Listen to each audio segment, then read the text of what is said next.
Good morning. Good morning. I think we're going to get started. We really appreciate your coming out this morning. My name is David Harris. I'm the Managing Director at the Charles Hamilton Houston Institute for Race and Justice here at the law school. It is really, I'm going very fast because I want to get to these people. It's really an honor for us to be able to put this conference on this weekend, and I only want to say a couple of things. There's some housekeeping things I need to tend to, most important of which, I guess, is that the bathrooms are 2 flights down, unfortunately. There is an elevator for people who need, who have a problem with these stairs back this way. Having said that, I also want to say we're going to do some filming downstairs from 12 until 2 in Austin North. And what we're going to do is ask people if they feel like stopping in and sharing with us some of their thoughts on what justice is. And I say that, and we're doing that, because at the Houston Institute, we have come to recognize that the notion of a criminal justice system is just all wrong, and that we need to drop the criminal from our lexicon, and we need to start to think about what justice means. And to do that, I think we really do need to think about it, talk about it, and understand that justice doesn't begin with criminality. So I invite you, and we'll have some reminders throughout the day about that. Now, I don't know if there are other details I've left out, but the one detail I want to really emphasize is, as you can see in this picture, I'm the only man here. And I think it's wrong for me to have started, but I did. And I want to be able, you did, they did, they had power. But I want to say that it's a remarkable group of people who put this together. And I'm really thankful to have been able to work with them over the past few months, although maybe a few too many meetings. With that, I want to turn it over to Rachel Corey to really, truly welcome you. Thank you for coming.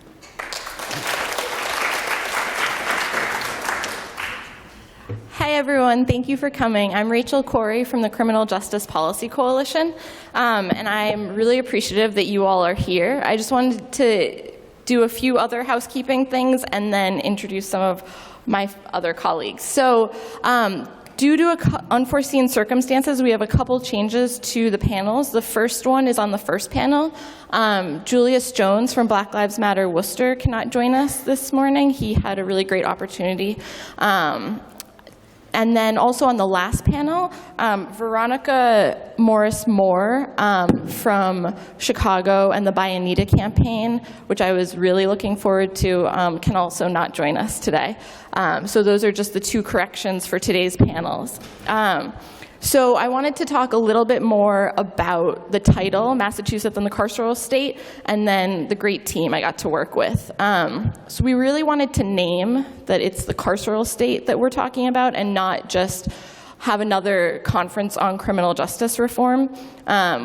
We identify, and the panels today will really show us how expansive our criminal justice system has become. And it no longer just encompasses our jails, our prisons, our lockup, our immigration detention centers. It's in our schools, it's in our bedrooms, it's in our relationships. And that's not working.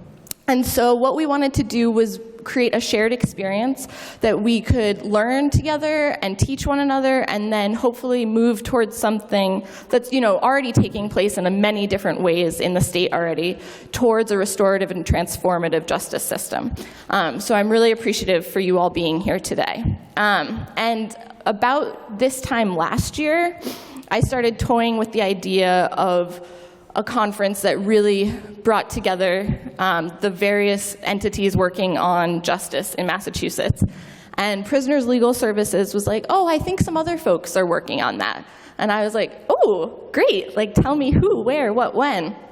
And I met some of folks I knew, like Barb and Jean, but I met the Houston Hamilton Institute, and they welcomed me with open arms, and we've been meeting bi-weekly and now weekly for the past few months. and exchanging countless emails and texts and phone calls. But it's been a super collaborative process, and it really gives me hope for what we're all trying to do here. So with that, I want to give it over now to Jasmine Gomez, who is a recent Boston University Law School graduate, and she'll be the moderator for our first panel. And she came into this through working with the Houston Hamilton Institute and has been.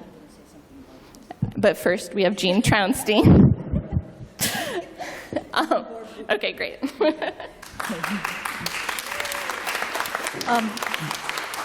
I'll be very brief. First of all, please put your phones on vibrate. Second of all, and if you take a phone call, please, you know this, but take it outside. I'm a teacher, what can I say? So you know me as a professor at Middlesex Community College and a writer. I'm the person that sends you all those emails. Also, I want to just say that, like Rachel, I've really been interested in collaborating, getting a lot of us together so we can work better together, which is really my interest. Oh, I'm sorry. My interest is to get us together so we can work better together in Massachusetts and get things done. You can tweet Mass Carceral, hashtag capital MASS, capital CARCERAL, when you tweet, and please do. And I also want to thank a lot of people who donated today. Particularly, I am thankful for the Gardner Howland Shaw Foundation, which was and is our lead donor. In your packet, you'll find out more about people who donated. So I'm going to turn it over to Barb Dugan, who's going to give you a little more information, and then we'll get started. Thank you. We actually have like 20 more organizers out in the hallway that are all going to speak. No, just kidding. My name is Barb Dugan, and I'm here representing the Massachusetts chapter of the National Lawyers Guild. Some of my peeps are here. This is good. What I just wanted for my housekeeping piece is to talk about the evaluation form that's in your folder. We're going to keep talking about this all day long, but for those, we hope you'll stay the whole day, but if you can't, please fill out as much as you can. Obviously, the evaluation form asks for feedback for, the next time this gathering hopefully will happen. But at the bottom of the page, you're going to see that we ask if you want to share your contact information. And just to follow up on what others have said, we see this as a collaborative gathering today. We all agreed from the very beginning that we were not attempting to create a new coalition, a new fiefdom, get turf or whatever. We'll leave that to other folks. But we wanted to bring into the same room representatives from groups that are already doing terrific work.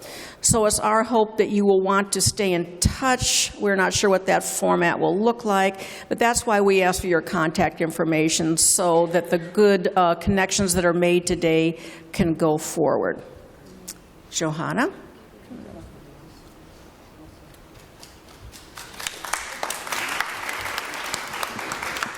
I am the very last, I promise, and then we're going to get going. I just wanted to let you know that we serendipitously, Anna DeVere Smith, who is, as all of you know, a very well-known social activist and an actress, an incredible performer, and a playwright, happens to be at the ART during the next 2 weeks and doing a one-woman show on the school-to-prison pipeline, which is an issue that's so close to the work that we're all doing. We were very fortunate in reaching out to Anna, hoping that she might be able to participate or contribute in some way, and she very generously has recorded an audio greeting to all of you, which we're just very excited to kind of be able to play and to introduce the conference. And here is the brochure, the program. It's called Notes from the Field, Doing Time in Education. It's an amazing show, playing for another week. And so we're going to now play for you a greeting from Anna. I also wanted to let you all know that there is a dance performance tonight at 7 o'clock. The information is in your program. It's right here, and it's incredible. It's just fabulous, and we really hope that you all stay for that. So without much ado, so we're now going to play a greeting from Anna. Thank you. Sorry about this delay. I don't have to do this. There we go. In Cambridge this month performing in Notes from the Field at the American Repertory Theater. While I am unable to join you in person this weekend, I join hands with each of you in your individual and collective quests to dismantle the carceral state in Massachusetts and to replace it with a more fair and equitable justice system. Robert Kennedy once said, "Each time a man or a woman stands up for an ideal or acts to improve the lot of others or strikes out against injustice, he or she sends forth a tiny ripple of hope, and crossing each other from a million different centers of energy and daring those ripples build a current which can sweep down the mightiest walls of oppression and resistance." That is what you're doing this weekend, building a current, and that is how we will bring change to Massachusetts and across the country. In creating Notes from the Field, I've been speaking with students, judges, prosecutors, defense attorneys, police, and advocates all over the country to learn why so many of our young people are being pushed out of school and into prisons and jails. I have discovered that while there are very few bad people, we have created a monstrous system that devours and traps our young and pushes them deeper and deeper into a maze from which they cannot extricate themselves. So I think of each of you as part savior, part architect, and part demolition expert, tasked with the job of not only rescuing individuals from that maze, but of collectively figuring out how to blaze new exits out of that maze, tear down the walls, and flood it with sunlight. This weekend, you will be surrounded by creative, committed, and caring champions of justice, like yourself. I urge you to listen as much as you talk, and to be receptive to new ideas from wherever and however they emerge. It may be in the whispers of the person next to you where you find inspiration, the seed of a brilliant new strategy, or the faith that those lonely ripples that you keep sending out will somehow find one another and build a current. I close by giving each of you a standing ovation for your passion, your energy, and your vision.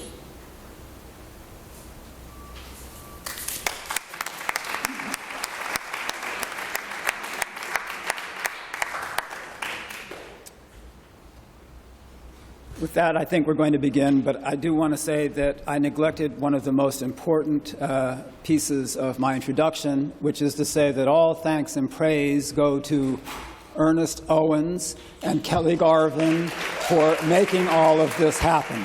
Thank you, Ernest.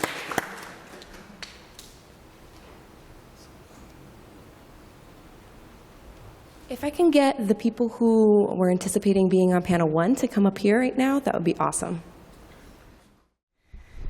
Thank you guys all for coming. My name is Jasmine Gomez. I recently graduated from Boston University School of Law. Over the past year, I've been working with the Charles Hamilton Houston Institute for Race and Justice to do a variety of different anti-racism work. Before we started, I wanted to just give a special thanks to all of the panelists. I know a lot of what they'll be saying is difficult to talk about, so I just want to make sure that we thank them and we give extra attention and make sure we listen to everything that they say, because it's going to be incredibly invaluable. So if we can just start down the line, what we're going to do is have everybody introduce themselves, their first and last name, as well as the organization that they're involved with, and then 5 minutes about what it feels to live in the carceral state. Once we finish with that, I have a series of questions, and again, we'll just kind of go work our way down the panel, and everyone will answer.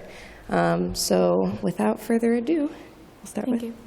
Hi, everyone. My name's Ayana Auborg. I'm part of Young Abolitionists in Boston. We're a grassroots collective. We're basically prison abolitionists, and we believe that we can create a new world that's not dependent on what we're talking about today, the carceral state. And I'm also co-facilitator of Sisters Unchained, which is a program that Young Abolitionists is spearheading. And it's basically an abolitionist program for young women with formerly or currently incarcerated parents. Is everyone introducing themselves, or are we? You can go ahead and give your 5 minutes now, Okay. too. All right, so what does it mean to live in the carceral state? I have some notes on my phone, so if I'm looking down, I'm not on Facebook or anything. It's just trying to keep track. I've been on a panel before, and I get nervous, and then I start running on, and then I leave the panel, and I have like things that I wanted to say that I didn't communicate. So, but I was basically born into the carceral state. The first time that I saw my father was in prison, and the first time that he saw me, he was locked up. I visited him at the Cambridge jail. My mom took me as a young mother, and I was a newborn baby.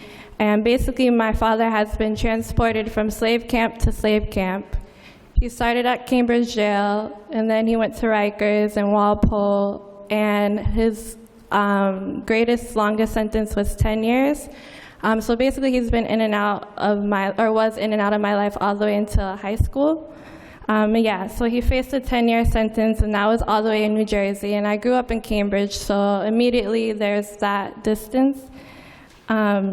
And I just wanted to highlight that his sentencing happened around 9/11, and I know 9/11, the anniversary is tomorrow, and just highlighting how during the weeks after the aftermath of 9/11, a lot of Black and brown communities faced harsher sentencing.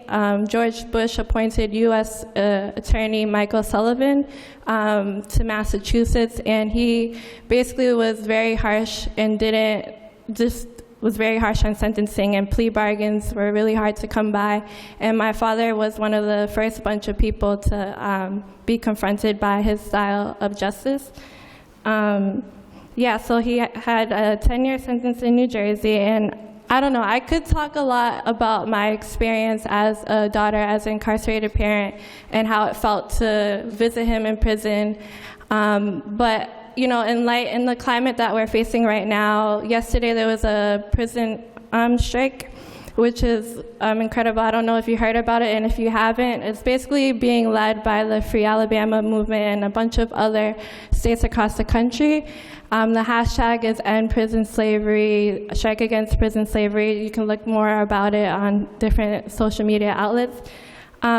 But basically, young abolitionists were trying to help uplift their demands and their voices, and I thought it would be important to also uplift the words of my father. And so recently I've been reading a lot of his letters, and people have been giving me more of his letters that he's been writing to other family members that I have.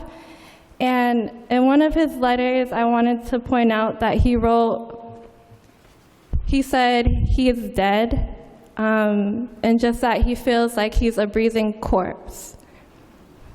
And so my question is, basically, at what point does a person decide that death is more preferable than prison? I wonder how long my father fought this battle. This question that I have, I'll never get that answer to, but I do know that death comes after years of exploitation, degradation, after months and even years of being in solitary confinement, after decades and years of toil and family separation. And these are all things that people who are locked up in detention centers, prisons, jails, this is everything that we face, and as families and loved ones who have to actually face the sentence as well. So when my dad describes himself as a breathing corpse, what I hear him saying is, my physical body has chose death as a form of rebellion, maybe even freedom from the reality of the system that I'm living in right now, but my spirit is still living and still breathing after this death. So I have a lot of questions today, but one of them is, how many breathing corpses are held captive across America? Even when we are dead, we remain in handcuffs. For example, Freddie Gray, Sandra Bland, Oscar Grant, just to name a few, for example. This is what it means to me to live in the carceral state. How many people here today have had a loved one who's been locked up, by a show of hands? right? So Young Abolitionists, we go into different workshops in schools. We go into different high schools and we do workshops, and in Boston high schools and youth centers. 30 seconds. Okay. Oh, okay. So basically, and like a lot of what we'll find is that more than half of the class is they have families who are locked up. And that's really what it means to live in a carceral state. Like, we're facing a navy of judges, COs, DAs, prosecutors, police officers who are desensitized to the reality that families are being ripped apart under their authorization and supervision. And we're seeing increasingly more investments being made to programs inside, such as like education. Meanwhile, there's a shrinking budget for Boston public schools. And so to me, living in the carceral state basically means that if the state has to invest in things like education for majority poor Black and brown communities, they would rather do so in the confines of a prison cell. And so, for example, the South Bay House of Corrections, they're being praised for rethinking incarceration through implementing GED programs, vocational training, yada, yada, yada, drug recovery programs. But as young abolitionists, we don't see changing the culture of incarceration as a real solution.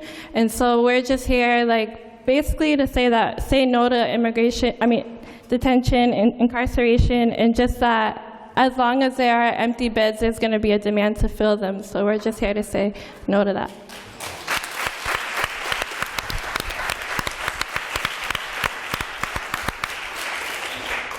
Just really quick, if anybody hears any quotes or anything that they really want to tweet or put on social media, we do have a hashtag. It's going to be #MassCarceral. All right, good morning. My name is Abrigal Forrester. I currently work for Madison Park Development Corporation as the Director of Community Action. However, I'm sitting on this panel as a re-entering citizen. I was one of and it's interesting to hear the young lady speak about sort of 9/11 and the sort of kickoff of mandatory sentences and truth in sentencing, because I was one of the first young people who received a 10-year mandatory sentence with no good time as a first-time offender, wrapped up in the federal system, but got bounded over to the state because I wouldn't become a government informant, and was offered no sort of deal or anything else, but had to do a 10-year mandatory sentence at the age of 20. With a 5-month-old daughter. So when I think about the carceral state, what I think about is how most of us don't know that we're living in it until we engage the justice system. There are many folks who are out in the community who don't have any ideas around what the carceral state means, how laws are being amended and changed to impact their lives based on the decisions they're making because of poverty and trauma. And so for me, the carceral state meant when I never forget when I was first taken to the Kennedy building downtown after receiving my case, and it was a targeted sort of enforcement against a group of us, and I had distanced myself from that group, and they said that I was facing 20 years. And so my first question was for them was, where's the body at? Because I didn't understand that what I was a part of actually had a mandatory sentence associated with it. And so for me, being a young person in the community, that information wasn't coming our way to help us understand, based on the choices that we were making because of the frustrations and the timing that we lived in, which was right after the crack, or during the crack epidemic, and during a very strong economic downturn. All we saw as role models who were helping out our families and helping out our community were drug dealers, sad to say.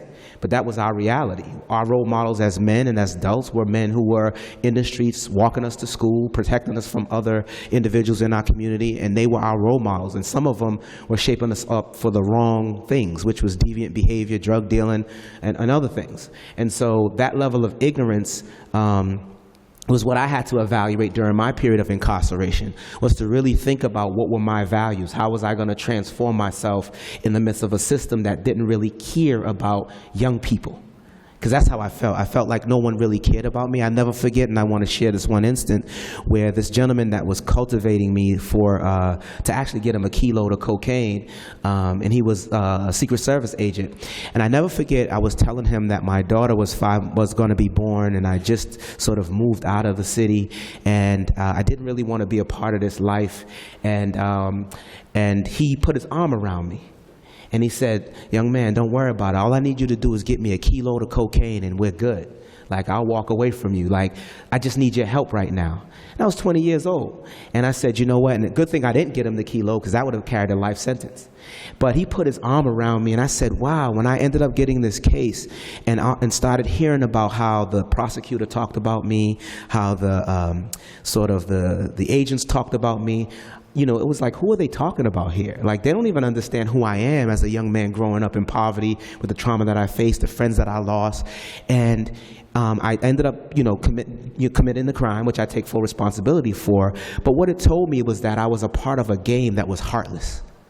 That I watched how the DA negotiated and the agents were negotiating. They really wanted me to just be a pawn in their game of moving up the system, of taking credit for, once again, taking a young man who's from poverty and saying that I was a trafficker of cocaine when I was dealing right in the neighborhood I lived in. How's that trafficking?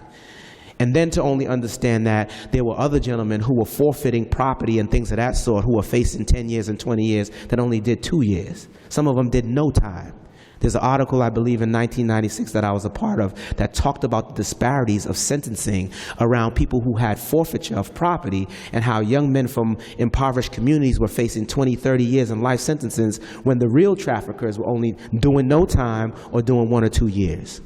So when I think about the carceral state, I just think about the injustice around how our justice system is not consistent and how we are still being, as young black males in this community and communities across this country, is still being leveraged as pawns for the success and the outcomes of systems that don't care about us. And so my question is, how do we change that? And so I'm thankful to sit here and have this conversation and really scale back the conversation about criminal justice reform to really talking about what happens on a day-to-day in our community to people who live there and really just want what everybody else wants in the American dream, is a level of peace and the ability to take care of their children and their loved ones. So thank you.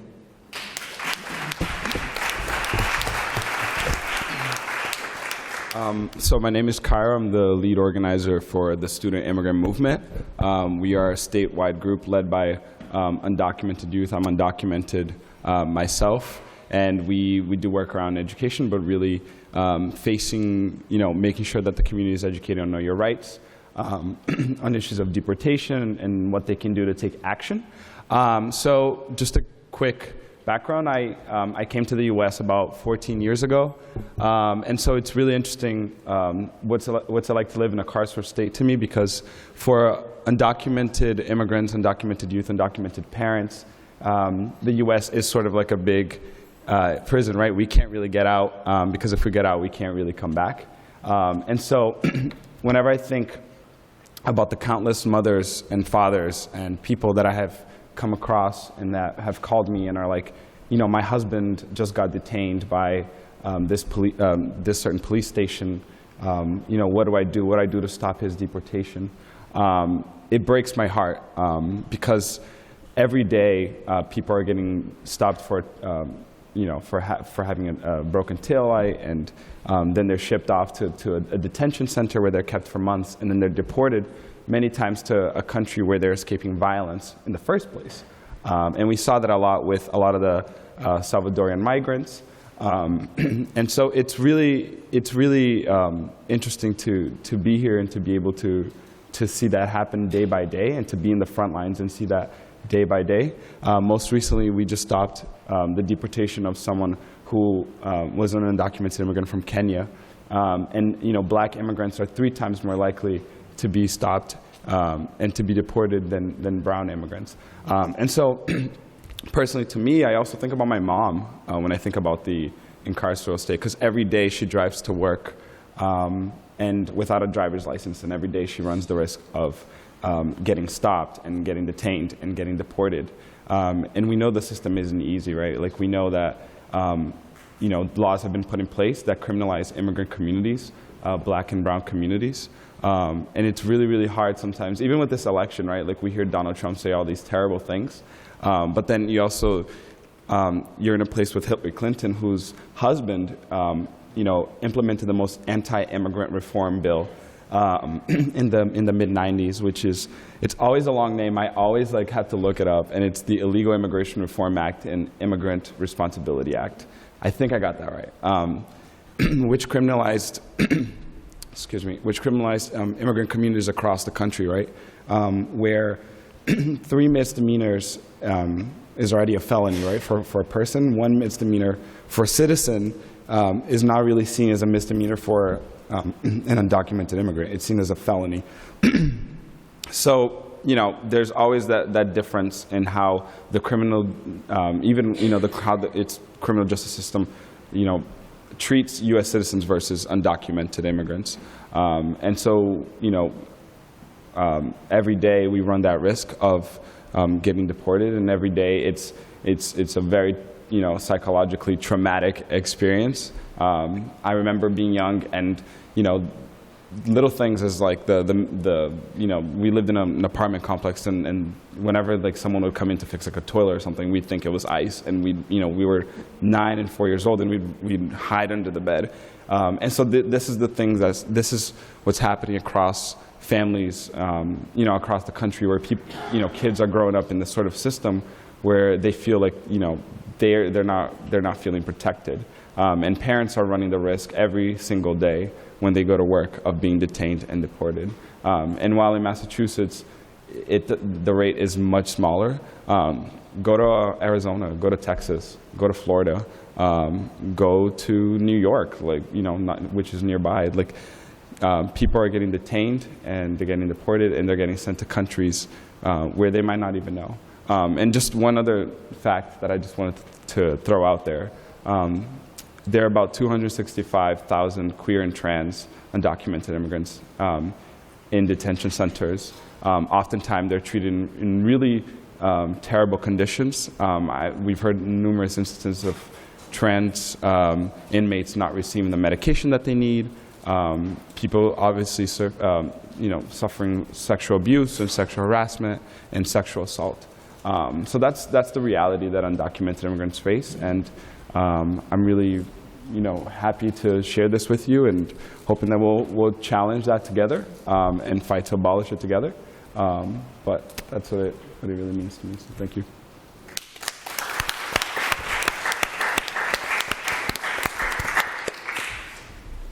Good morning, everybody. My name is James Mackey. I am a community organizer in Boston, and I am an employee of the Boston Public Health Commission, but I do organizing around Dorchester and Roxbury on my off times, and I'm the lead organizer for Opportunities United. You see us on my shirt, and a lead organizer for this movement called Stuck on Replay. So similar to the carceral state, Stuck on Replay, as you think about people who have been incarcerated that look just like me, are being more incarcerated and keep being reincarcerated because there are not enough resources and opportunities out there for them. And so it's like they're stuck on replay. And not only just in the prison system, but also in our mindsets. And so I'll dive into that a little later, but let me tell you a little bit about myself. So I'm originally from Chicago. So I know a lot of you all know what's happening in Chicago right now, and I used to be proud to say I'm from Chicago, but now I feel a certain type of way. When I say I'm from Chicago now, because of the violence that's happening in Chicago, and I was born into a community where I was fatherless because my father was incarcerated before I was born and was sentenced to 60 years in prison. He got caught at the age of 19 trying to get money to put food on the table for my mother, my brothers, and my sister. There was no one really hiring at that time, especially young black men who did not have a high school diploma. And in Chicago around that time, with the crack epidemic hit really hard, he got caught up into that lifestyle, that drug gang invested lifestyle, like in the heart of Chicago, South Side, Inglewood. And he ended up, trying to rob somebody and kill someone. It was either him or them. And so, they got the bad end of the stick, and sad to say he did too, because he had to serve 30 years in prison with his son and his daughter not being in his life. And so I grew up, with my mom raising us, all of our, my brothers and sisters. And I remember when I was young, I was like 6 or 7 years old. I remember vividly my brothers and sisters laughing and clowning at me like, yo, you're going to be just like your dad when you grow up. You're going to be just like your dad when you grow up. So think about what that does to the psyche of a young person that's 6 or 7 years old, knowing that his father is in prison for life or 60 years because he murdered someone. How do you think that I'm going to respond to that? Exactly. So I acted out in crazy ways. I was vicious, angry all the time, and I was in my own carceral state in my mind because I believed that I will grow up to be just like my father, and it's because of the people in my surrounding influenced that. Not to mention the environment that I lived in that was drug infested, gang infested. All my family was in gangs, and a lot of people that I saw, got hurt a lot, right? And so fast forward, I just want to give you a prime example of who I was and where I grew up at and the mentality that I had growing up. Fast forward, I was 19, and I remember my little brother, he's 2 years younger than me. He had committed a robbery, and someone was shot 5 times in the back, and he was sentenced to 10 years mandatory in prison. This was his first offense, and there was 5 other people with him, but he is the one that got the most time. It's something that is being consistent with my message here. So my father got locked up at the age of 19. He was young. My little brother got locked up at the age of 17. He was young. Abrigal actually is my mentor. He got locked up at the age of 20. He was young. So young people getting locked up at astronomical rates, and young people are the ones that are being incarcerated and continue to be re-incarcerated because there's not enough programs out there supporting young people from the age range of 18 to 24 that can help them move forward in life and prosper. And so because they're not advocating for themselves, they're not getting the funding streams that's needed. So going back to the Stuck on Replay, the role of Stuck on Replay is to really engage with the community around mass incarceration dialogue, and how to get the community to share their voice and share their testimonies around how mass incarceration affects you, your family, and your community or culture. And the reason being is because when we are having these events, right, we're having these dialogues and these conferences, how many people that are really facing the issue are at these conferences? Like, when I'm looking in the audience right now, like, how many of you are dealing with incarceration or have somebody that you know that's incarcerated? It's a lot. But most of the people that are being incarcerated the most are living in low-income communities, and they look just like me. And so it's about marketing the movement, the Stuck on Replay movement, and this mass incarceration dialogue to the community that's being affected the most, by uplifting their voice and allowing legislators to hear directly from them, to say, this is how mass incarceration is affecting me, my family, and my community. And this is what needs to happen in order for us to be prosperous in the society that we live in today. And so that's kind of one of the things that I'm working on. We do have a website that we have a lot of testimonies that people have shared. It's called stuckonreplay.org. You should definitely check it out, and we will definitely be having a series of events throughout the community that you all are welcome to join and come through. And if you're willing to share your testimony around how mass incarceration affects you, your family, and your community, we would love to have you on there. Our goal is to get thousands of people's stories, and so we can really give these legislators who are making decisions that don't look like me, making decisions that are affecting the communities that I reside in, and that most of us reside in, how it's affecting us tremendously and not benefiting us at all. So that's it.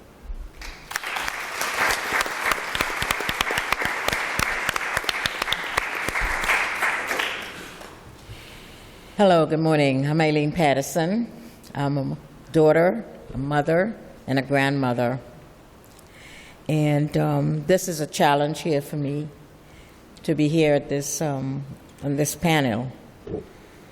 I migrated to the United States from Trinidad, West Indies in 1969. And this state was different back at that time, so I'm just going to jump forward with my, my kids, my two daughters. The first one was really a challenge, and she ended up on drugs and was in and out of prison from a very young age.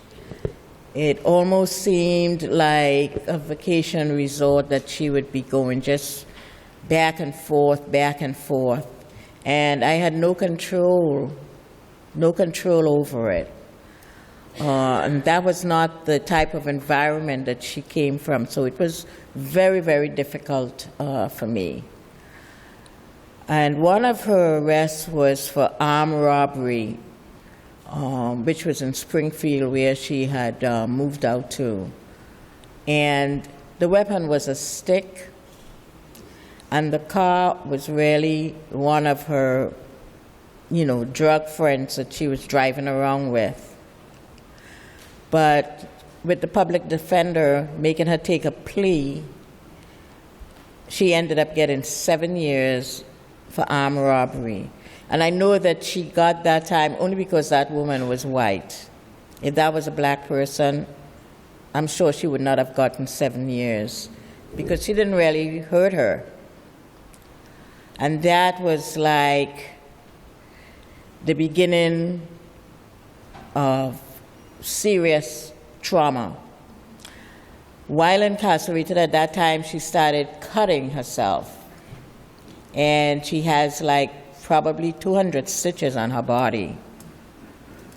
So once she came out, she was really a different person that I could not really reach at all.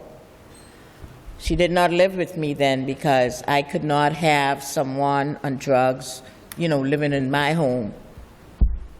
So she was really on her own. So it was from Springfield back to Boston, and the shoplifting and being incarcerated over and over again for the same thing. She would just plead guilty and, get like a year, 2 years for shoplifting. She came and she had a daughter whom I went out and visited the same day that child was born in Springfield. But the welfare office was closed, but I did leave word that I would be back on Monday.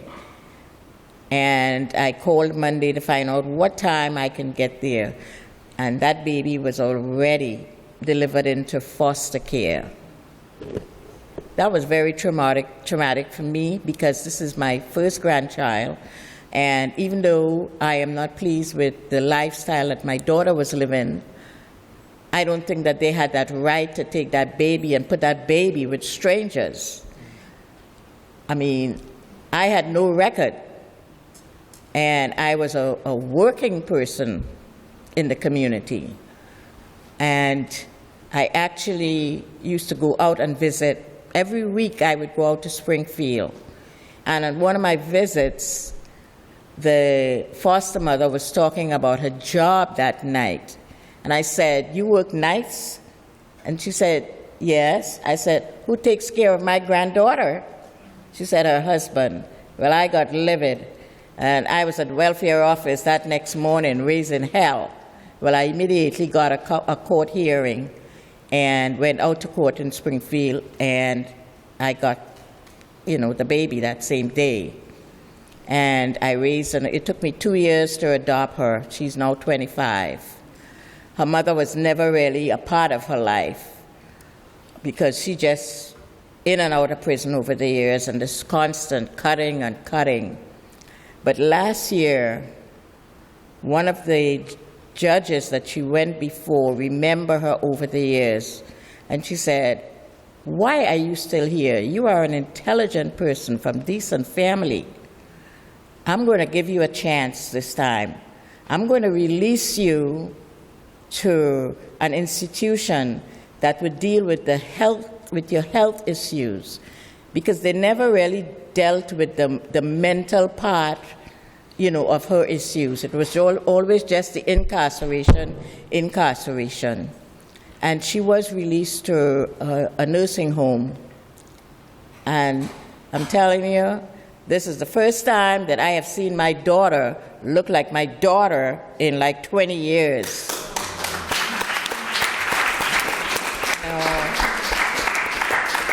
And I mean, she's just so intelligent, and I don't know what it is that had her engulfed, like she had no control of getting out of.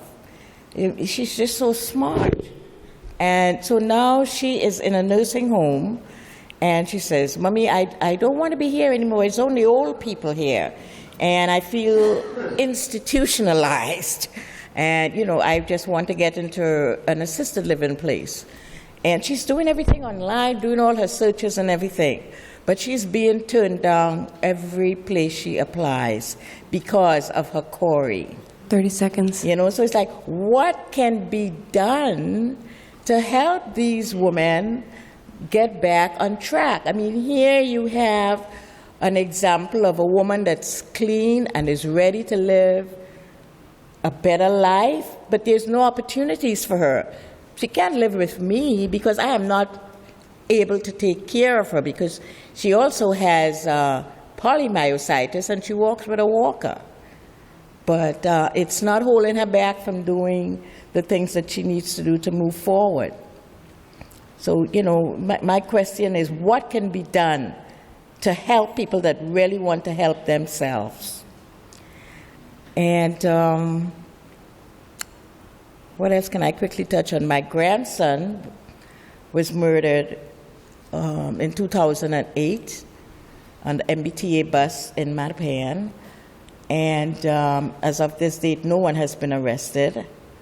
But that was another level of trauma for my family, because his mother is just totally out of it. But I have to thank Mothers for Justice and Equality, which is the organization that I'm involved with, because it is this organization that reached out to us and helped my daughter, because she was totally lost. I could not communicate with her. She was totally shut down. But attending one of the Mothers for Justice breakfasts, she really opened up. And from then, she started to move forward. Of course, every day is different. But Mothers for Justice offered a training program called You Matter. And that helped her to really, to get within herself and do that self-awareness piece. And it helped her to develop academically. And she went back to school and got her degree. And she's currently working part-time with Mothers for Justice.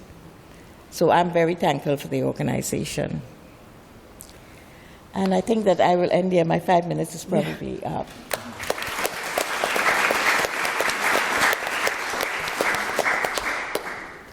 Hey, y'all. Oh, this is loud.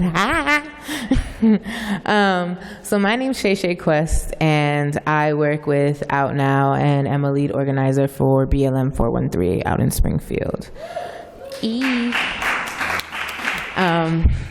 So I work, and we work from a queer, feminist, harm reductionist, super intersectional lens. And living under the carceral state is sort of like gambling, right?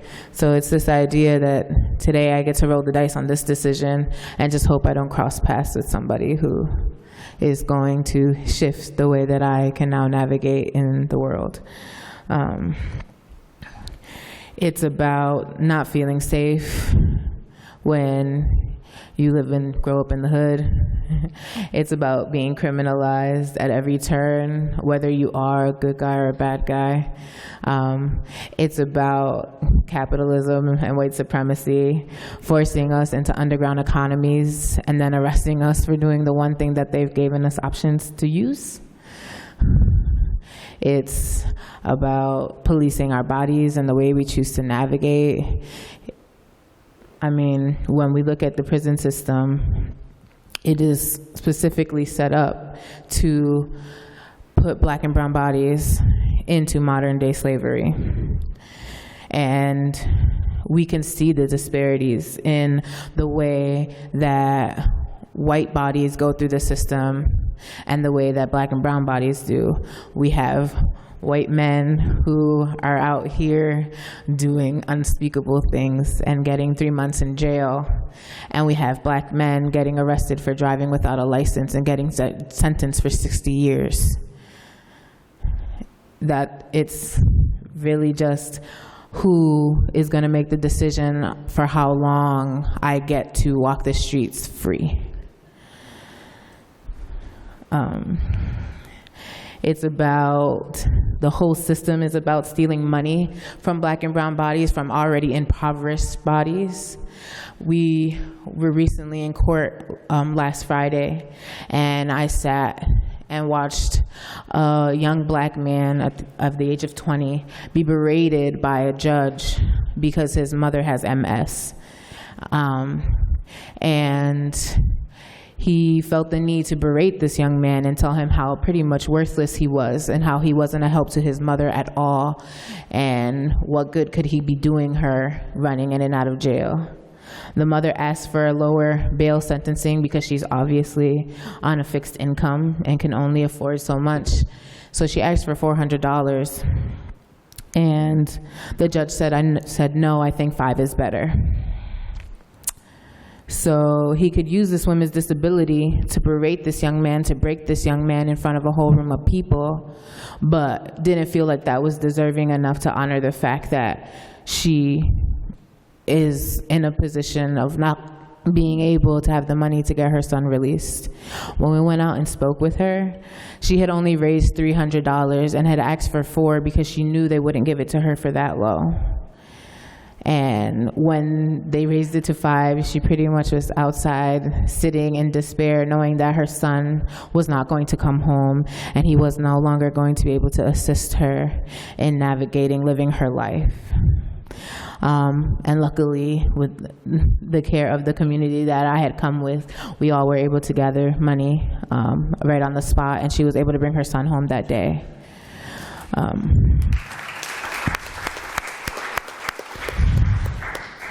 It's about not having enough public defenders. And when they are there, they're not doing their job. My brother, when he was arrested for the first time, was assigned a public offender, and we had called him every day for a month and were never able to get in contact with him. And we met him the day of court when they called my brother's name, and that's the first time we had seen him. And my mother knew at that point that if she did not hire someone, my brother was not going to come home. In an hour, that lawyer cost us $1,500. My mom went crazy, hustling money, borrowing money, looking for any little thing she could to make sure my brother didn't go to jail. I know what it's like to have to sacrifice one bill for another, and I know what it does to a family. I know what it did to my brother when he came home and cried and told me he didn't know how he was going to continue to go through life without his older brother, because who was going to teach him? It's about the fact that queer and trans youth are of the highest homeless rates and are forced into survival work, whether that's selling drugs or sex work or whatever they need to get by, and then they're put in prison because they have no other options. It's about the fact that so many hands went up when you're asked if you have a family member or if you know someone who's currently or has been incarcerated. It's about the fact that all of these people on this panel shared so much beautiful pain, and the fact that y'all were so willing to share that with us is amazing. So thank y'all for that and allowing me to witness that. But it's that almost everybody in this room can talk to you about how they've been touched by somebody in incarceration, and we won't admit that the system is creating this, and we won't call out white supremacy and capitalism and say that this is what is cultivating the prison industrial complex. It's about the school to prison pipeline, where they do state testing and decide from there how many jail beds they're going to create in the coming years. That's what living in the carceral state is like.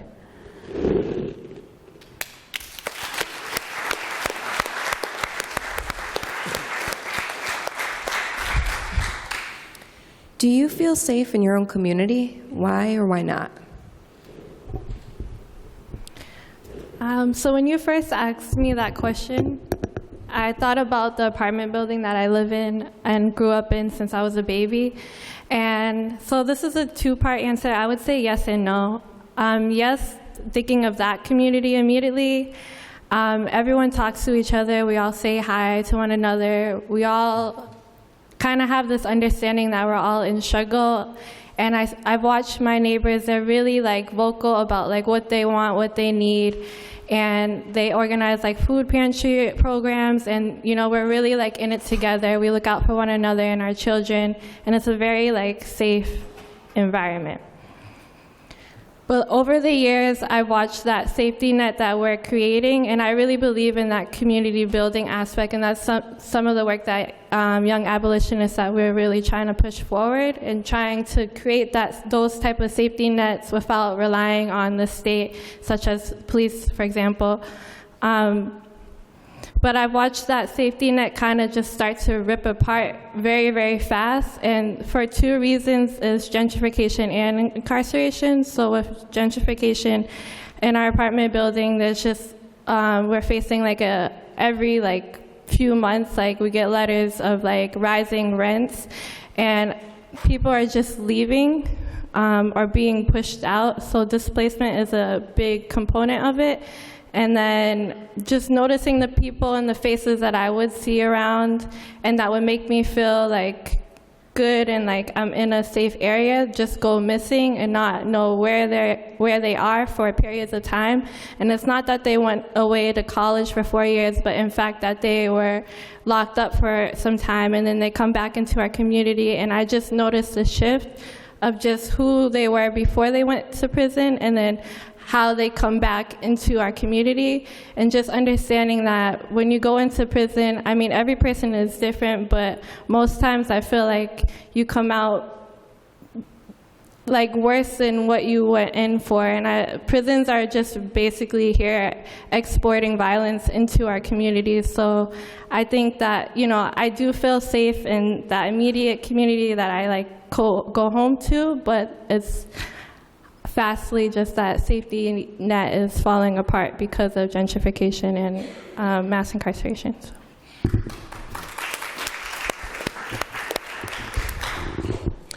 So feeling safe in the community. I will say I do feel safe in my community, but I'm not the usual resident of my community, right? And I say that because one is because of my life experiences that I've shared, I've been able to formulate a level of intuition and instinct when it comes to the dynamics that exist in my community, right? Whether it be dealing with law enforcement or dealing with young folks or individuals who are not sort of following the civilian rules and principles, right?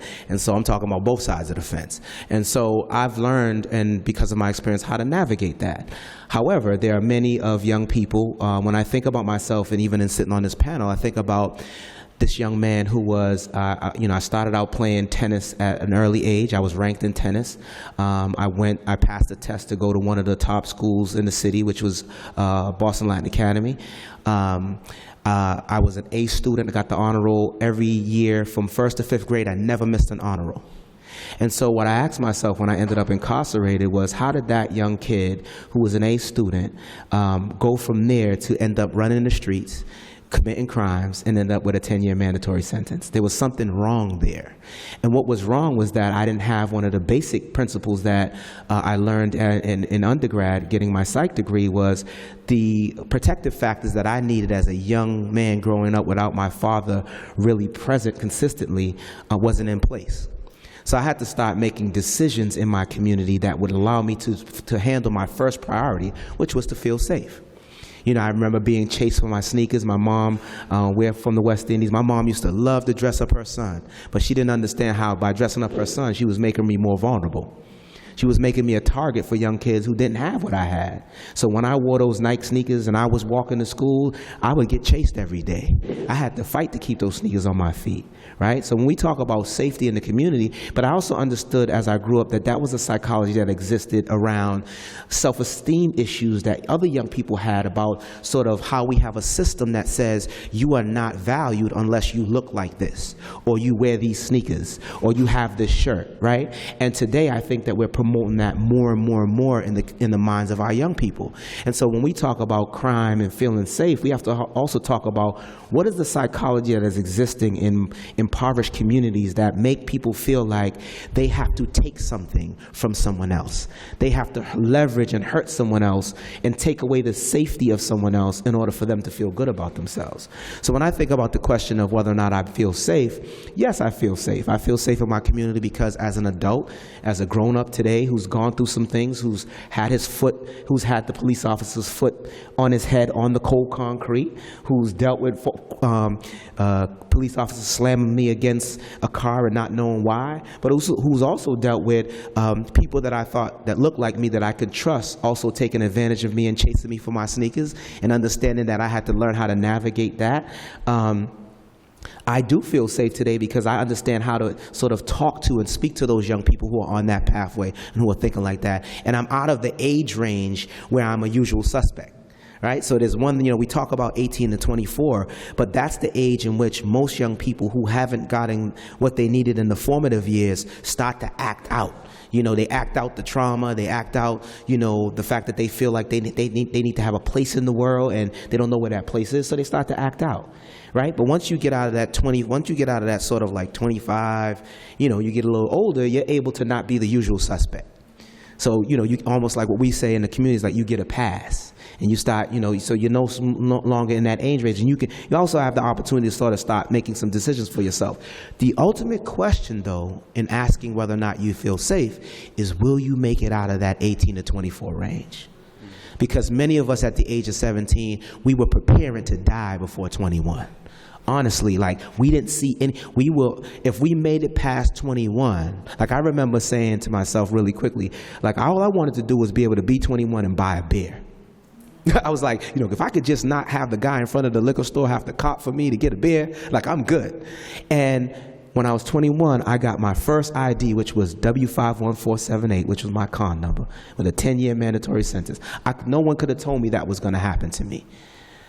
No one's going to tell me that I would be sitting in a cell hearing a conversation by law enforcement talking about how there's a disparity between mandatory sentences on the state level and the federal level, and if he goes to the federal level, he's going to get 3 years, so let's bound him over to the state so he can do 10 and use that as leverage to try to turn him out as an informant. No one would have told me that I was going to be the pawn in that sort of negotiation. So I do feel safe in my community, but I want to speak for the young men and young women who don't feel safe day to day, who make decisions to carry guns because there's nothing else in place or a system in place that really safeguards them from the everyday threats that they face. Thank you.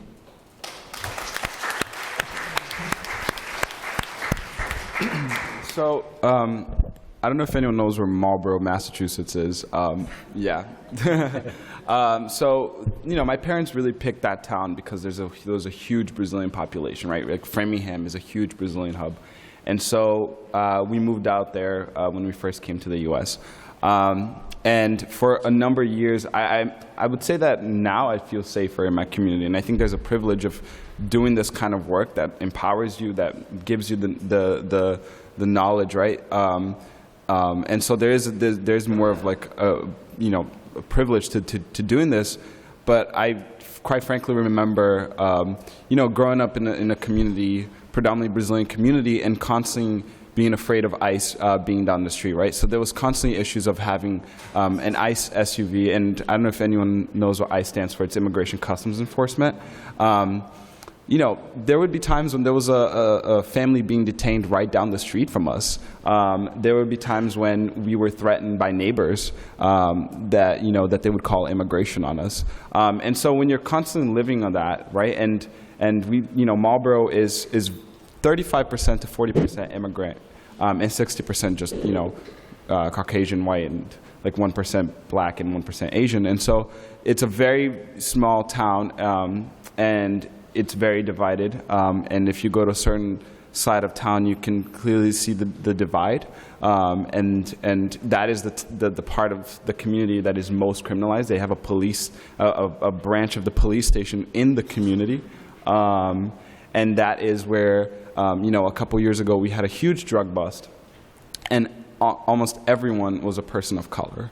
And that's the reality, right? Like people, and a lot of them are also undocumented immigrants. And so, you know, even in Marlboro, a small town like Marlboro, that happens. But then, you know, I know people in Lynn, Massachusetts, where it's their daily reality of having to deal with a nice, you know, a nice SUV down the street, or Springfield, Massachusetts, which is also has had a history of doing that. And also, like, you know, I'm not black, I'm not brown, and I think that there's a certain privilege to that as well. And I bring up my mother up because my mother is a dark brown woman, and she has constantly, you know, ran into situations where, you know, she did not know, you know, she did not have the information, or she did not know how to react. And, you know, luckily throughout the years I've been able to be able to provide that education to her. You know, it's a training of its own. And so just being in that environment, growing up in that is very interesting, and I think it's only gotten better in the past couple of years. But it still, I think, has a long way to go. So that's my take on it.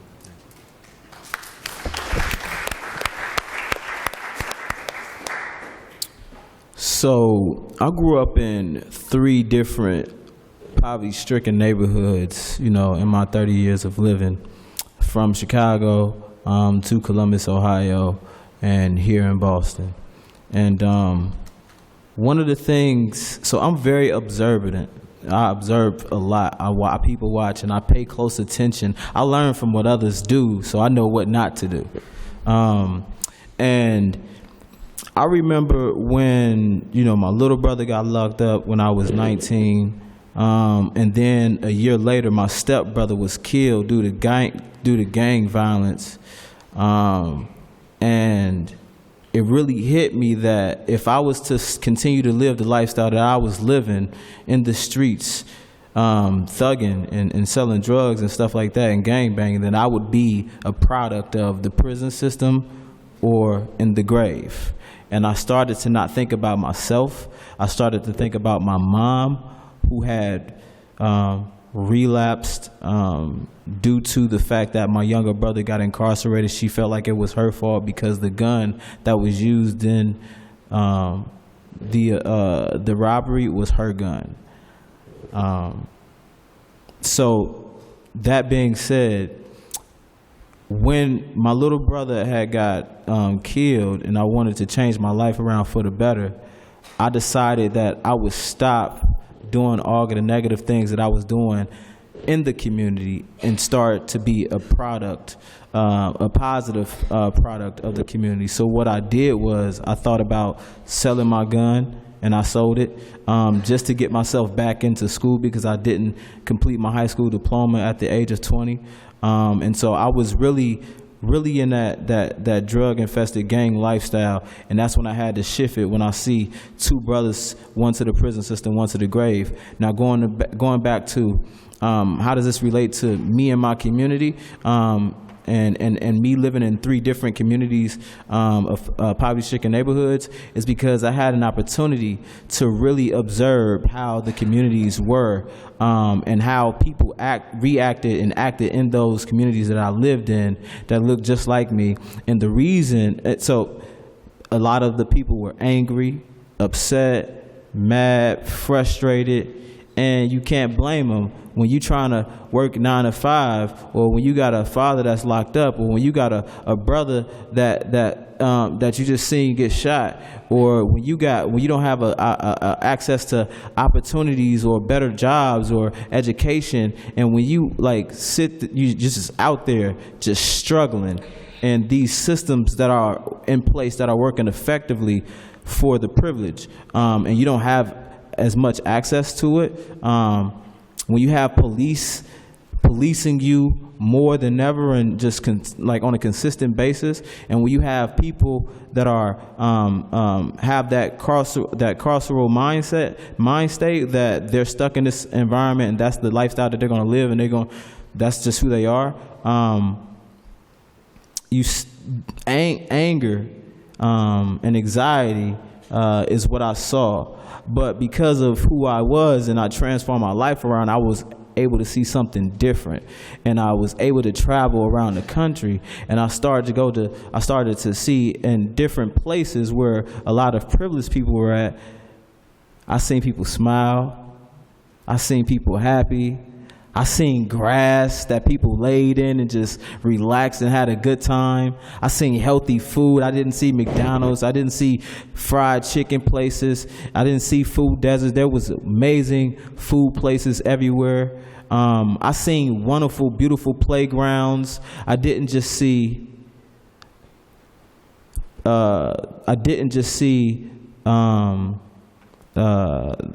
the projects with gates around the projects with just a basketball rim with no net, and that's all that you had, or you just had the street as a playground where that's all that you had to play.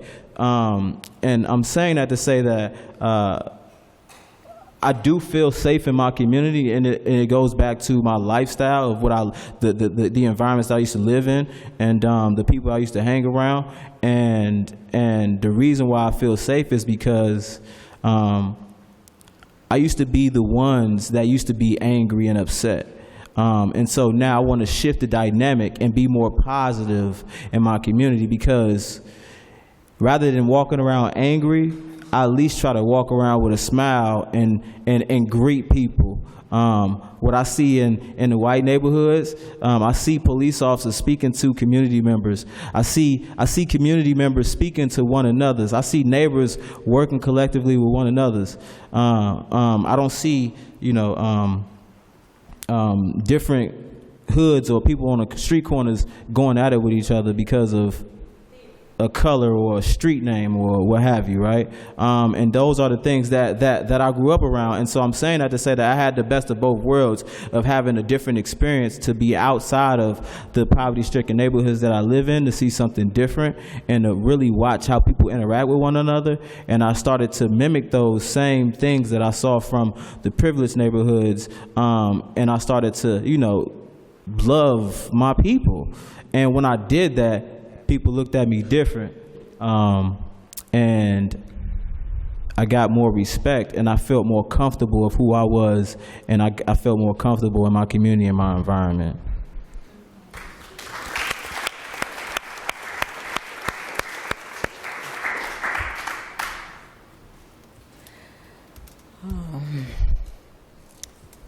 Yes, I feel safe in this carceral state that is my home. I have lived in the same home for 30 plus years, and I do make sure that my home is secured. I have an alarm system, so I feel very secured. When I put that on, I can lay and sleep in peace. And I choose where I go. I have learned to be aware of my surroundings, and I'm a senior now, so the places that I would have gone in my young years, I'm not there now, so I am just mostly home or volunteering, and I feel very safe to a point. But last week, for the first time, I was in my kitchen and I heard all this sounded like firecrackers to me that went off, and I said, why Are they doing that at this time? They don't usually have firecrackers. And then I heard a car sped off. So I peeked through the window. I didn't see anything except there was one car up the street with the light on. I kept waiting to hear more firecrackers. I didn't hear anything. But then I saw the blue lights coming down. And I said, oh, there was a shooting. And there were so many police cars and vans, and I'm trying to peek through the window to see what's going on out there, but I don't want to open my door. And they had all these cones that they were putting, and then they got the yellow tape and they tied it against my fence across the street. Like, what is happening out there? It was not until the next day that I found out that someone came down the street just shooting up cars. But that night was very devastating for me because I could not sleep. Because to me, I thought someone was murdered out there seeing the yellow tape. But that has been really like the only time that anything has been, that close to my home. But I do worry about my kids. At least, my second daughter and my granddaughter, because they are out there. And the places that they would go, I wouldn't go. So I am always, talking to them and, reminding them to be aware of their surroundings, be aware of where they go and, who they associate themselves with. But I feel pretty safe, and I walk with God. I trust Him.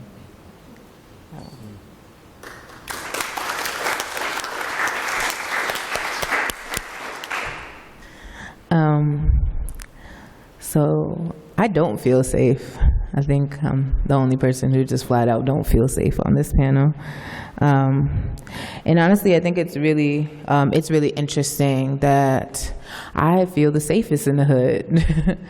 I came out here yesterday, drove up from Springfield, and the minute I got out the car, I was like, this is where they shoot a nigga for getting loud.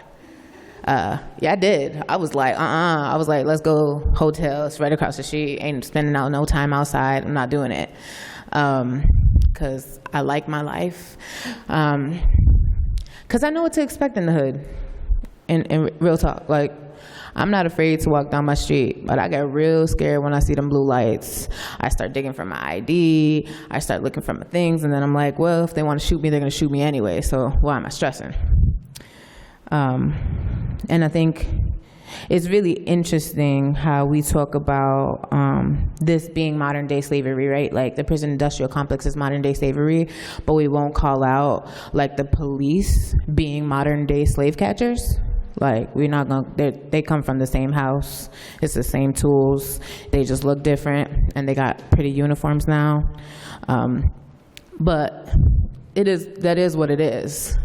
It's these people that are taught that black is less than, right? And it's and we also like when people are like, oh, but there's black people who are police officers, but anti-blackness and internalized racism are very real things.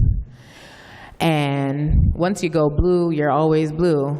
And this good cop, bad cop thing doesn't exist, because if good cop knows about bad cop, then what good are they?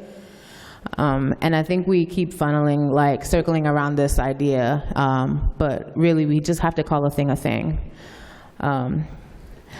I, in Springfield, have lived across from 2 shootings, living with my mom. They shot and killed someone right across the street. And when I moved into my own apartment, they shot someone and he was bleeding out on the neighbor's porch. But even to that day, when that happened, all I could think of, there's about to be 20 police officers on my lawn. Holy shit. I had dogs at the time, and I was like, I can't even take my pit out to go for a walk, because if he gets loose or he gets excited, they're gonna shoot me or they're gonna shoot my dog. And these are the constant things, like, and when I have, like, white folks can kind of shut off racism, like, and can pretend it doesn't exist because it doesn't happen to you, like, and we can't like walk through the world that way. Like I cannot take my melanin off. It's not like a bumper sticker.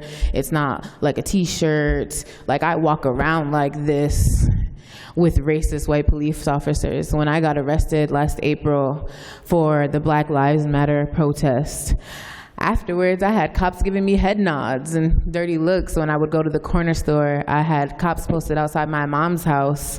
I had a cop on the corner of my apartment. I walked to the supermarket and have cops drive around a couple times and grill me because now I have made a spectacle of myself, right? I have publicly shown myself as the enemy. And it really just started to just highlight most of this stuff for me. But from a very young age, I knew what it was and just didn't have the language until I went and linked up with Out Now and was able to kind of get the tools that I needed to call out what I had been experiencing my whole life, what me and my siblings were experiencing my whole life. When I first moved to Springfield, it was a predominantly white neighborhood. My mother had gotten a good job and was really excited to buy a home, and she's obviously wants to give us the best thing that she can, right? Every day walking to school, this young white boy used to sick his dog on us every single day and told us that we were not allowed to walk on his block because we were dirty spics. This is the real existence growing up. And now, like, I trust my hood because I know the people there. I trust a dealer before I trust a cop because he's out here trying to feed his daughter, because they're out here trying to take care of themselves. They're out here trying to get back into school, like, and they're surviving. I'm never gonna knock nobody for surviving, no matter how they're gonna do it. I am never gonna shame somebody for surviving in a system that has literally told them that their only thing they're good for is dying. Yeah, that's what I got.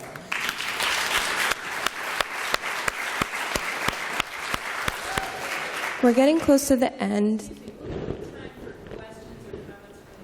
Unfortunately, not, but I don't know if they'll be available individually to go up and... I just want to say thank you to all of you. Your resilience, your wisdom, your willingness to share your personal experiences. And, you know, I don't know if people are talking about trauma-informed communities, but in Philadelphia, they're doing a really good job around trauma-informed communities. Sorry. Yeah, everyone here on this panel is actually incredible. I've talked to a lot of them beforehand, and the insight's invaluable for sure. But because we're running low, I just want to skip to the last question because I think it is a valuable question. What is your relationship with the police like?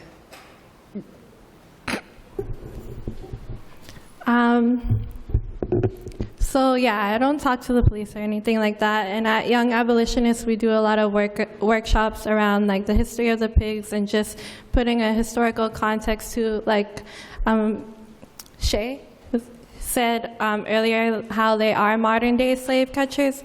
And just going back to what it means to live in a carceral state, I think about just invasion of homes, and just like when we were younger, my mom had to deal with the police coming into our house unwarranted or unnoticed just to like raid it, and like based off of like they had their reasons to come in, but we knew the reasons where they were looking for things that my dad was going through or whatever.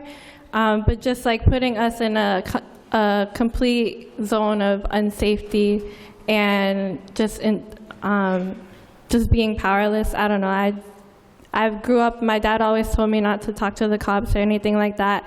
There was a point where I don't know why I like rebelled and told him I wanted to be a cop, and that was probably the worst thing that I ever did because he didn't like that at all, and he was actually locked up when I said that. But I think it's interesting too, just thinking about a lot of children who have family members who are locked up. We did a workshop at Orchard Gardens, and all the kindergartners, like they have stars, and it's like, what do you want to be when you grow up? And a lot of the kids said a police officer, which is interesting because, I don't know, I think it's just interesting thinking about like how the police they have like this, image of like protecting the people, yada, yada, yada. But just understanding, I don't think a lot of people understand the historical context, and that it's just inherently racist, and it was birthed out of slavery. And the prisoners are striking right now. I know I keep talking about that, but they're really stressing the 13th Amendment and how prior to that amendment, like white people had private ownership over slaves, and now it's just the state controls that ownership. And so just being very critical that police officers, yes, they are modern day slave catchers, so I don't interact with them.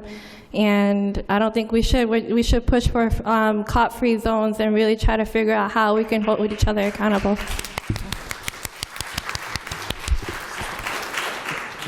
So, police department. With great admiration for the young lady here and just that perspective, the truth of the matter is that I don't think we can be solely anti anything across the board, right? So I know that law enforcement plays a role in our community. Whether they're playing that role right is the issue to me, right? I'm not even anti-incarceration, to be honest with you. I just think that the way that the system is operating, it's not operating in the most effective way to support the development and sort of transformation of people who've gone astray based on life experiences. And so the question for me is, how do you come in between that?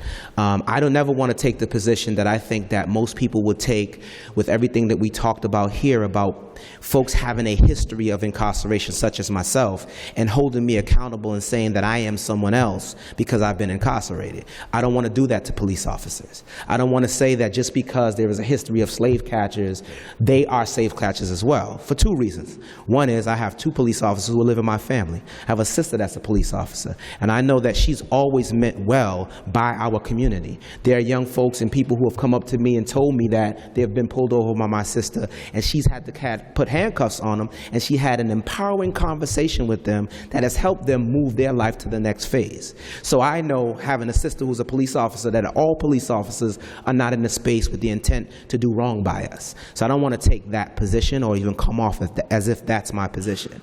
But I do know that there needs to be transformation of how our communities operate based on law enforcement. I've had black police officers who have done me more wrong because they were in a car with a white police officer and felt like they wanted to disconnect from the fact that I'm not that. So I got to be even harsher towards the young man than you would be, because I don't want you, when we get back in the cruiser, to feel like me and that young man have a relative connection. So we have issues that are residing around law enforcement, and the key is, what are the checks and balances?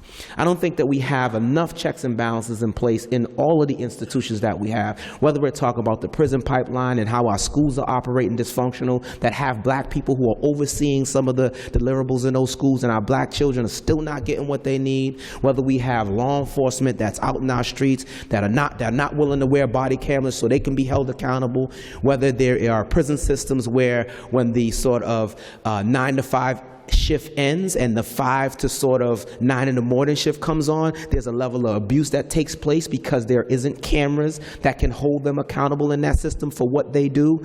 We just need to think about how folks who are in a position of authority, like I'm a parent, right? And I'm in a position of authority in my home, but that doesn't mean that I wouldn't be or couldn't potentially be an abuser to my children.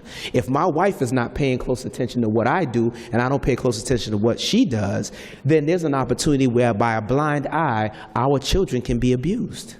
We know that this happens. So accountability and checks and balances for me is what's most important. When I think about the police and how I feel about them, I deal with police on a policing to policing basis. When I'm pulled over in my vehicle, I watch how that police officer is interacting with me, and I try to be as polite and respectful as I can to get out of that situation. And if I feel that they're ignorant and have been wrong to me, I understand the recourse. One of the biggest problems I think we have also is that we're not educating our community enough to understand. One is, like I tell my children, you get out the situation first, and then you understand the steps that you have to take that as a part of the recourse. Now we know, right? I will say in the Black Lives Matter movement that recourse is not working for us.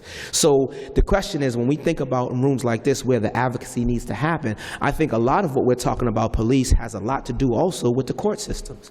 Because as long as the court system doesn't show that there's consequences for abusing and killing brown and black people, what happens is when a person's in a situation where they can become trigger happy, they won't think twice. You see, I think twice about my decisions today because after incarceration, I said, I don't want that for myself anymore. That's me thinking twice based on my experience. But if I never got a slap on the wrist, to be honest with you, maybe I wouldn't have thought twice. So I'm just saying to say that we have to think about these issues in a broad scale and really not try not to have sweeping indictments, because I know personally from growing up in my neighborhood that if there wasn't any policing, we would live in total anarchy.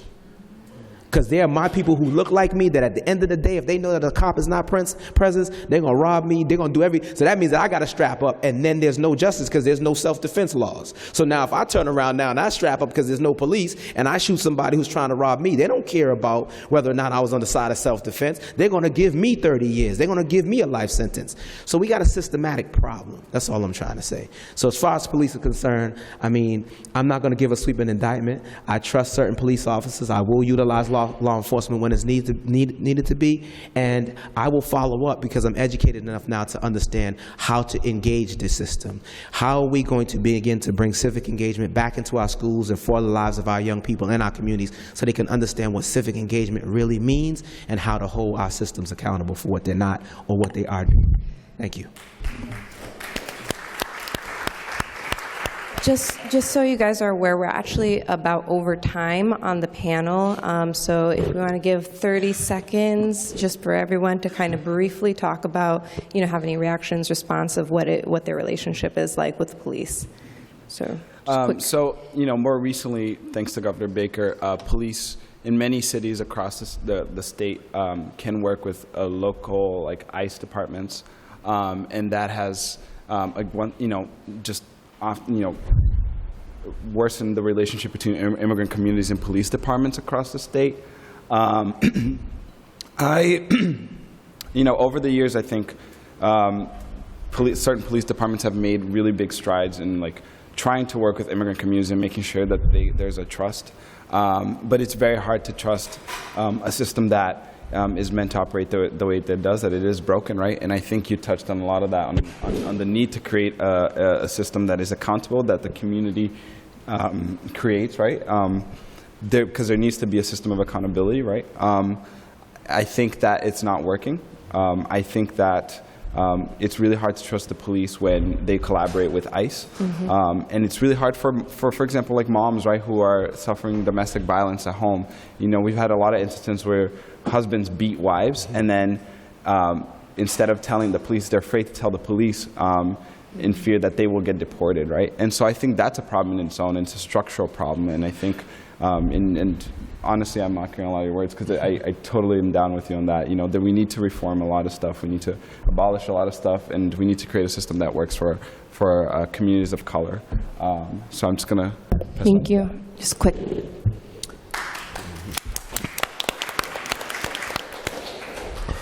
So most of the police and the Boston Police Department, I actually know most of the commanding staff and I actually work along with them. We actually had a dialogue here along with David. I think he left the building. We had a dialogue here talking about how policing is happening in the communities in Boston, along with some young people. And so my relationship to with police, it will be different on an individual basis because not all police are good, but not all police are bad. And again, because I have that shift in my life where I change the narrative in my life, I try to do the same thing in the police officers' eyes when they see me. I try to change the narrative. So instead of them not saying nothing to me, I say hello to them. Instead of me just mugging them down, when they mug me down, I wave at them. You know what I mean? And so it's like, oh, whoa, this young man is okay. Well, they would have to think differently around who this young person is, and is he a product of the environment that he lives in? I've built a strong foundation with relationships with the police. Not saying that I like what's happening around the nation and what's happening in certain areas in Boston, because I see that most of the police that are policing in the low-income communities are white and are coming from communities that don't resemble the communities that they're policing. So that doesn't make sense to me, and I think that that's a huge issue, and it needs to be fixed immediately. And I think that, you know, it's the leadership that has to hold people accountable. And like these body cameras, man, it's just, anyway, I do have a positive relationship with the police, and it's because I think differently around my approach. As in before I changed my life around, I didn't give too much about police, but we want to change the narrative. Thank you.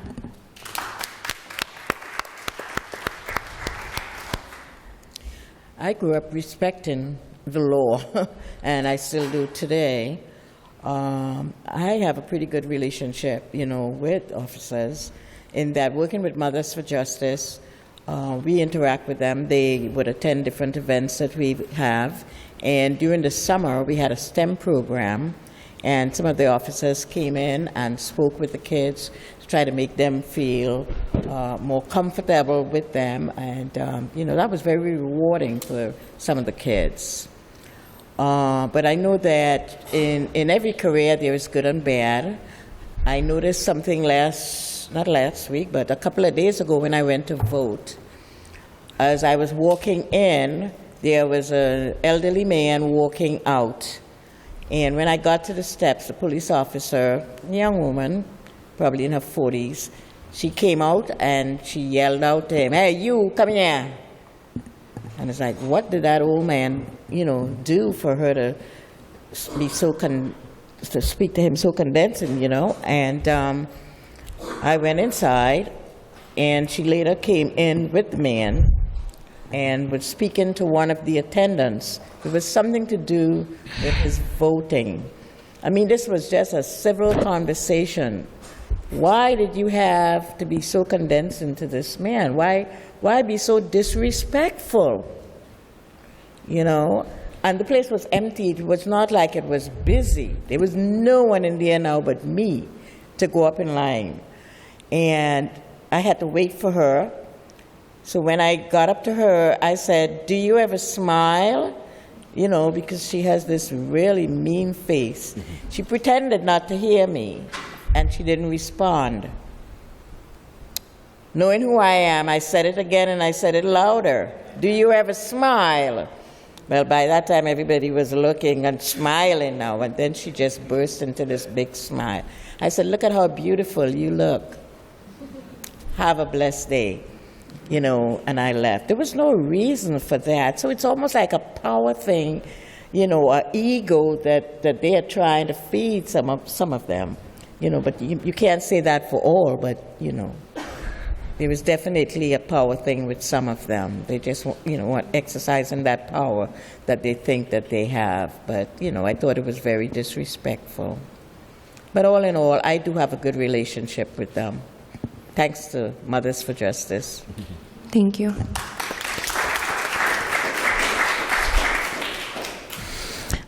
I do not have a good relationship with the police, and you can be anti-police, you can be anti the justice system, you can be anti a whole lot of things, and you can be a pro-anarchist if that's what you're about. I'm really like stuck on what to say at this point.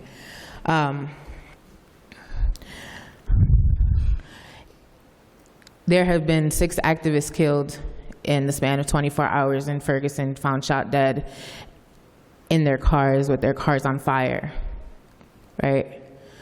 I don't live in a system where I feel safe. I have never felt safe. I don't believe the police system works at all. And I have family members who are in transition to be police officers. My brother is in the Coast Guard, and when he finishes, that will be his transition space, and I don't support it because we know what this system cultivates. And I know that police lead to the killing of black and brown bodies, so if you continue to be a part of that system, you are a part of the problem. I believe that accountability can come from a different place than putting people in cages. because this system was set up based on how they used to transport slaves. They used to put them in confined spaces and lock them in dark rooms so that they would behave, so that they would be so psychologically messed up that by the time they transported them on the boats, they wouldn't be healthy enough to fight back. That is what the jail system has, that is what this is. We need to call a thing a thing. I will never support the cops. I don't speak to the cops. And being disrespectful should not cost you your life. And even when you are respectful and you tell them you got a gun license and you have your gun in the car, they shoot you anyway with your 4-year-old daughter in the back seat and your girlfriend driving. So I need better, and it sure as hell ain't this.